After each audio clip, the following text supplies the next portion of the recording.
The 2011 tornado season is regarded as one of the most active in recent history. If you're looking at violent tornadoes, the season can be categorized in 3 days. First being the April 27th super outbreak, containing multiple EF-5s and almost a dozen EF4s.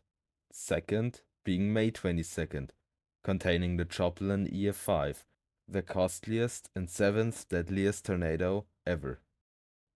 And last but certainly not least, May 24th, containing the El Reno Piedmont EF5, likely one of the strongest tornadoes in history, with winds being measured up to 295 miles per hour. But while May 24th is mainly known for the El Reno Piedmont tornado, there are also multiple other violent tornadoes on that day. Today we'll be looking at the Chickasha EF4 tornado, an EF4 that almost got rid of an EF5. The tornado would start off in southern Chickasha and almost instantly deal EF0 damage by blowing down fences and knocking off limbs off of trees.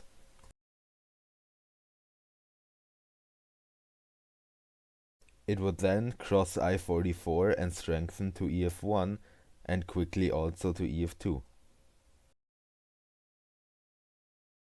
Here it would completely destroy a mobile home, leaving only the bricks it was standing on.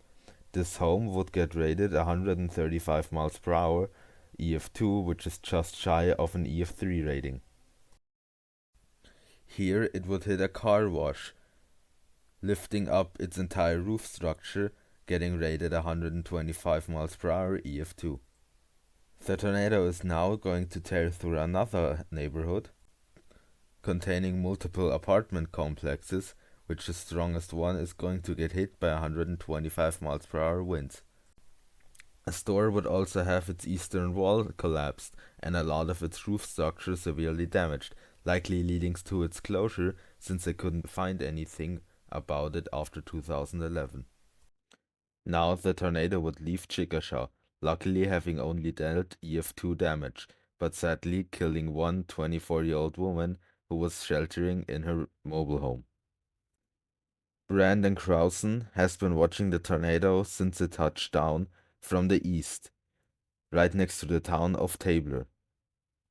He is now going to capture one of the reasons why this thing was very similar to the 2013 Moore tornado 2 years later. While at the start of the video, the tornado is still in a rather rope fashion, it would quickly get a lot bigger in a very similar fashion to the 2013 Moore tornado.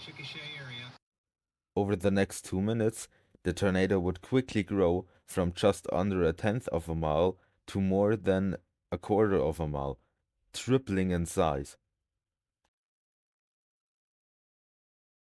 Here, the two pictures on the bottom are how the Chickasha tornado intensified over about 3 minutes, and the pictures on the top are how the Moore tornado intensified in around 5 minutes. The tornado is now going to impact a well-built family residence, and although it has ballooned in size, you'd expect it to deal maybe EF3 damage at most, leaving exterior walls still standing.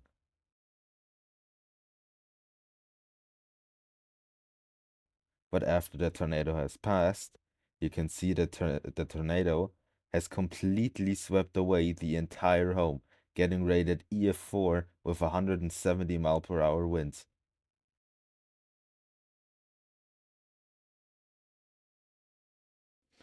The tornado has now set its sights on yet another home, this one being well anchored with anchor bolts being inside the home every 8 feet.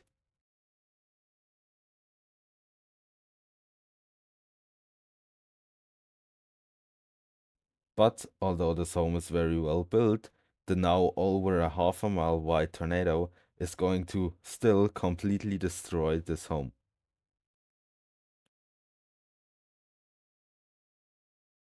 And although the home didn't get damaged as strong as the previous one, it would still get a rating of EF4 with 170 miles per hour, with only its interior rooms left standing.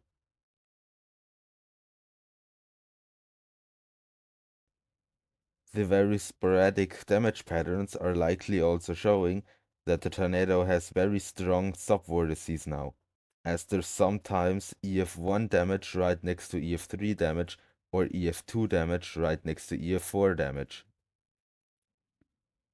It also just hit another home, completely destroying it, getting again a rating of EF4 with 170 miles per hour. Here, the tornado would throw multiple cars from a garage and dismantle a lot of them. It would also start to severely scour the ground and hit multiple homes at EF3 strength. It would then stay over mainly open fields, still debarking trees and scouring the ground. It would also widen to its peak here at around 0.77 miles wide.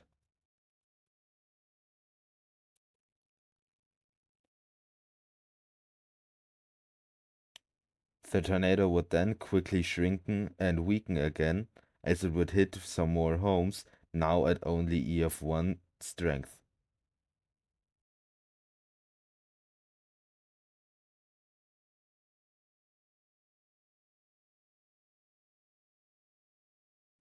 At around the same time, some very heavy RFD winds would come down to the south, dealing EF1 damage to homes a quarter mile south of the tornado.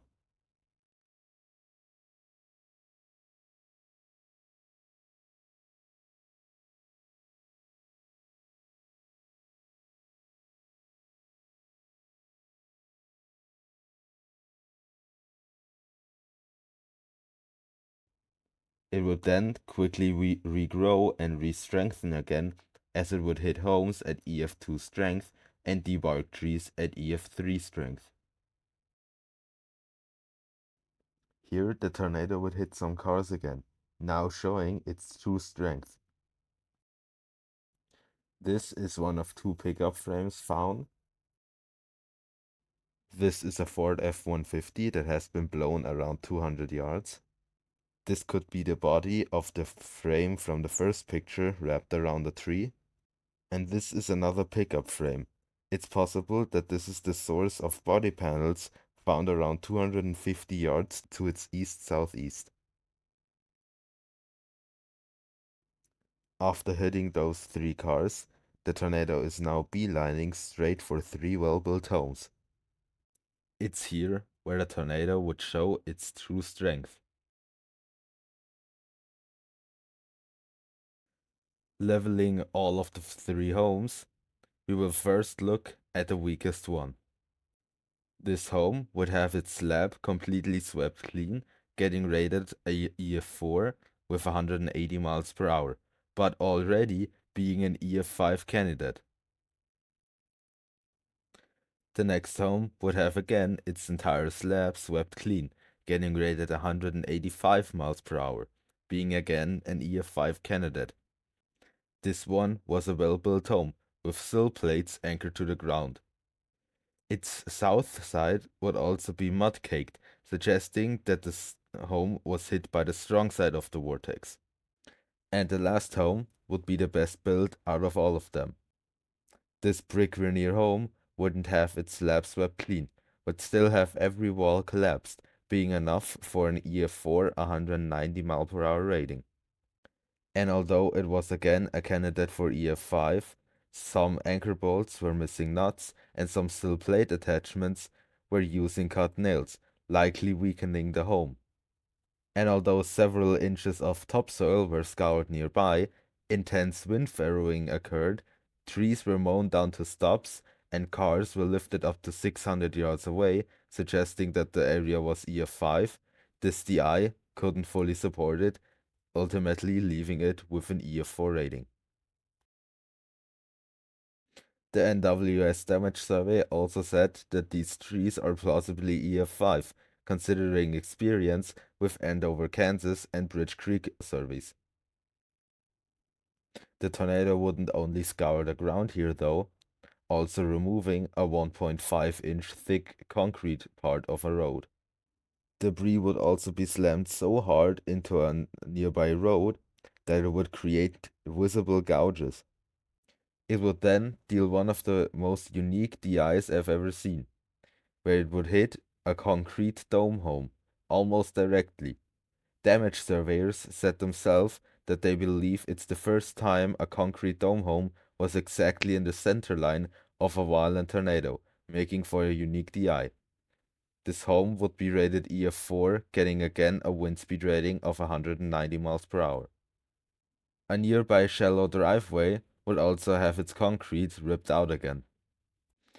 It would then yet again hit multiple homes, still sustaining EF4 damage. It would then luckily significantly weaken before hitting a lot of homes, going from dealing EF4 damage to going to EF2 damage in just over half a mile. The now rather weak but still pretty big tornado has now set its sights on the infamous town of Newcastle, and specifically the school district on its southern side.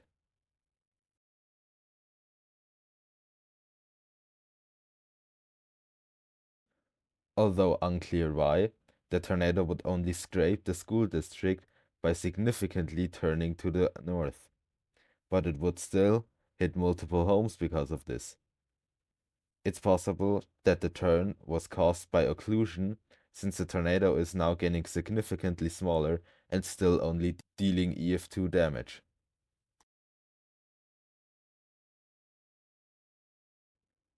Continuing its weakening trend, the tornado can only foster enough power now to deal EF0 damage to some homes.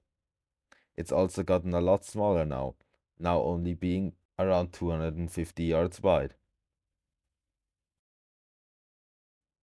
It would then cross Canadian River, loop over a barn, and still only do EF0 damage.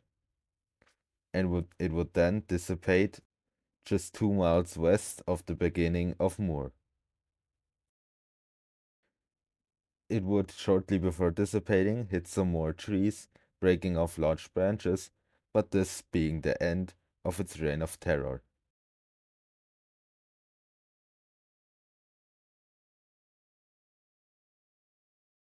In total, the Chickasha EF4 would kill 1 person and injure 48.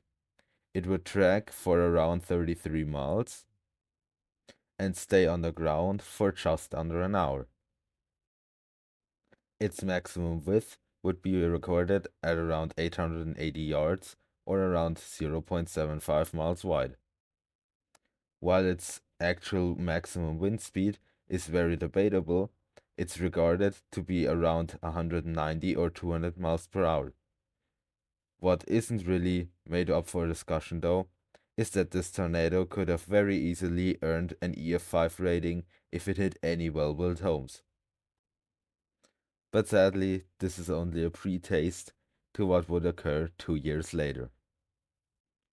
If you watched until here, thank you very much. It's definitely appreciated, as these kind of videos take a ton of time. If you have any tornadoes you would like me to cover in the future, please tell me in the comments. Although I have to say, I've been noticing some people suggesting some very short track tornadoes, and I have to quickly disclaim that those likely won't make it into a video, since how I make my videos kind of makes it hard to make one on some very short track tornadoes. And if you'd like to see some more videos in the future, please like and subscribe, and I'll see you in the next one. See ya!